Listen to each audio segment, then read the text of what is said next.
Coucou tout le monde, c'est Jade, donc on se retrouve pour une nouvelle vidéo parce que j'ai construit des petites choses en Fimo, donc mon four a à peu près marché normalement, donc ça va.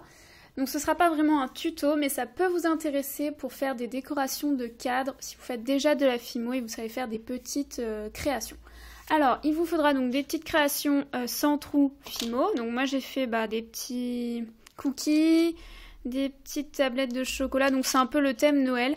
Donc c'est pour une amie parce qu'elle m'a demandé de faire un cadre pour sa sœur. Donc je me suis dit qu'il fallait que je fasse ça aussi assez vite. Donc j'ai fait un petit peu du gui ou du ou, je sais jamais. Des petites cannes à sucre, des petites lollipops, toutes simples.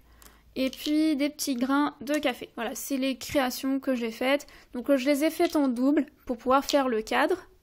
Donc ça peut peut-être vous donner des idées si vous avez envie de décorer un petit cadre.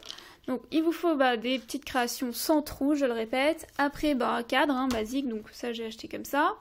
Et de la colle, moi j'utilise cette colle là, c'est de la cyanolite et vous avez un pinceau dedans, ce qui facilite. Donc je vais pas coller là, je vais juste vous montrer comment je vais les placer pour vous montrer comment faire un petit cadre. Donc j'ai déjà fait le test, donc moi je vais placer deux cookies ici.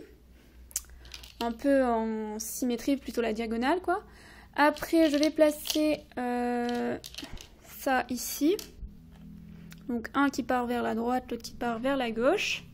Après, je vais placer, par exemple, ici, une petite canne à sucre. De l'autre côté, je vais faire pareil en bas. Donc, plutôt l'inverse. Donc, je vais la mettre là, ici. J'en sais rien, je me souviens plus de ce que j'avais fait. Peut-être là et là, par exemple, voilà.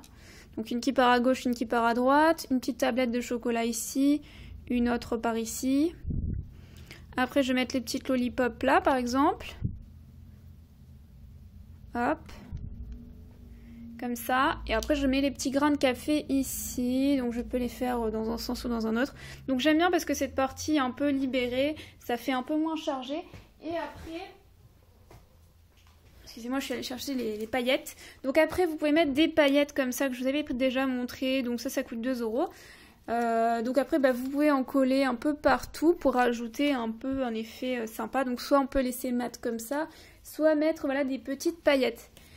Donc j'ai rien à vous montrer de plus. C'est assez simple, mais ça peut être une idée sympa si vous voulez faire un cadre. Donc je voulais vous montrer avant de coller et tout ça. J'espère que ça vous a plu. Je vous dis à très bientôt pour un nouveau tuto, encore une fois. Donc, du coup, comme mon four marche un peu, je ferai sûrement des tutos Fimo. Là, c'est vrai que j'ai beaucoup de choses à faire, donc j'y arrive plus. Je suis un peu saturée de tout préparer. C'est un peu dur pour moi. Voilà, je vous embrasse.